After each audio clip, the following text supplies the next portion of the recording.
sujet me passionne parce que c'est le symbole de toutes ces mesures-là. Je pense que c'est beaucoup plus fort que les salaires transparents et c'est le symbole qui potentiellement nuit à ces pratiques RH non conventionnelles. Congé illimité, quand on en parle avec des amis, à la machine à café, peu importe la situation, il y a toujours quelqu'un qui va dire « Attendez, les congés illimités, moi j'ai lu un article ou j'ai vu un reportage où dans certaines entreprises, ça a l'effet inverse de celui escompté. C'est-à-dire que les salariés, ils prennent moins de congés qu'avant qu'il y ait les congés illimités parce qu'ils osent pas trop prendre des congés de peur que d'être jugés, de prendre beaucoup trop de congés par rapport à ce qui se ferait normalement. » Et ça, en fait, pour moi, c'est un peu, ça s'arrête au niveau de la discussion de comptoir parce que ça veut dire qu'on n'a pas analysé le sujet en intégrant le contexte et la culture d'entreprise.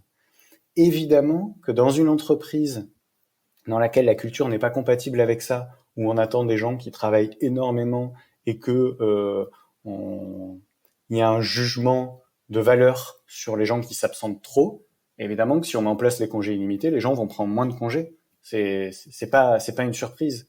Les congés illimités, ça peut être une pratique RH qui a d'énormes avantages si et seulement si elle est implantée dans une entreprise qui a une culture compatible. Donc ça veut dire une entreprise dans laquelle c'est déjà normal de prendre des congés régulièrement, même en dehors des vacances et pendant des périodes d'activité.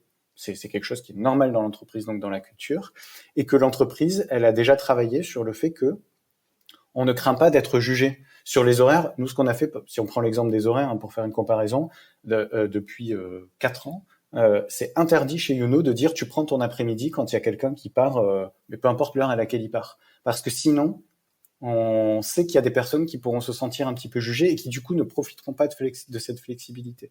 Donc sur les congés illimités, c'est pareil, il faut désacraliser, n'importe qui peut prendre des congés quand il veut, on peut poser un cadre comme tu disais et donner quelques règles. Bon, il y a peut-être certaines périodes où il faut pas en poser plus de tant de jours parce qu'il y a des impératifs pour l'organisation, ça s'entend très bien et on les assume. Et là, on peut mettre en place les congés illimités, bénéficier de la puissance d'une mesure comme les congés illimités, sur tous les avantages qu'on a décrit au début de ce podcast, sans les effets de bord.